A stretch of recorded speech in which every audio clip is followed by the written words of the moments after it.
Dunque, da dove nasce l'idea di realizzare le foto alle mascherine usate e gettate un po' ovunque per strada e non solo? Allora, l'idea nasce in maniera molto semplice, sostanzialmente nasce in una giornata in cui appunto passeggiavo con i miei figli, io vivo nel quartiere Paolo VI, e appunto durante questa passeggiata notavo sempre di più che c'era un forte contrasto sostanzialmente tra i colori della natura e il verde e il blu chirurgico delle mascherine.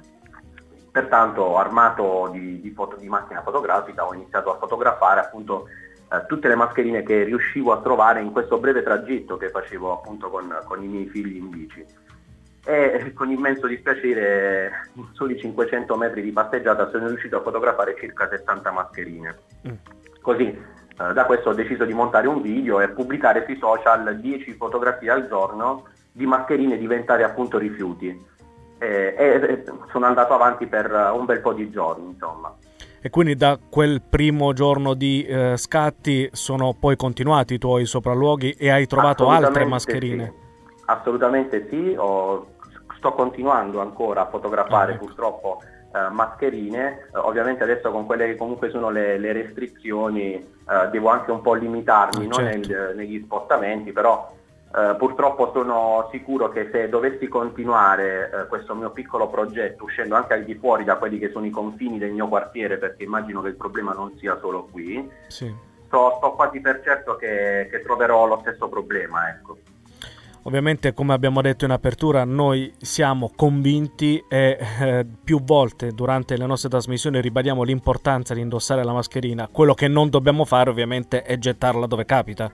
Esattamente, esattamente. Il senso del progetto, diciamo, quello che vuole comunicare è proprio questo, cioè sostanzialmente il problema è che in questo momento noi stiamo cercando di affrontare e di risolvere un problema più grande di noi, appunto come la pandemia, e non vedo per quale motivo tra qualche anno, tra qualche mese dobbiamo trovarci di fronte a un ulteriore problema che nasce proprio da quella che è la risoluzione a quello attuale, ecco, che è appunto la mascherina che ci serve per proteggerci.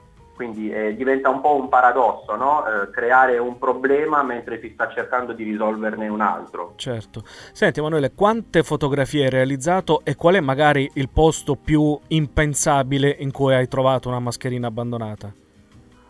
Allora, guarda, tutte le mie fotografie sono state scattate per strada. Mm. Il posto più impensabile in cui ho Ammesso realizzato. che ce ne sia uno lecito, quindi... No, no, assolutamente, ma certo, nessuno di quelli scattati, nessuno delle fotografie scattate assolutamente riportano esempi leciti, certo, assolutamente. certo. Però la foto più triste e il punto davvero più triste in cui ho trovato una mascherina abbandonata è stato appunto Mm.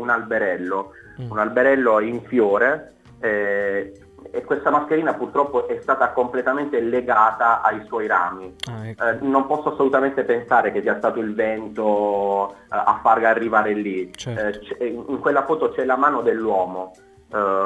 E infatti è una foto che nel video che ho montato sui vari social è, diciamo, la foto finale, Mm. perché in quella foto in realtà c'è proprio la mano dell'uomo, e mi dispiace dirlo, ma è una mano veramente cattiva.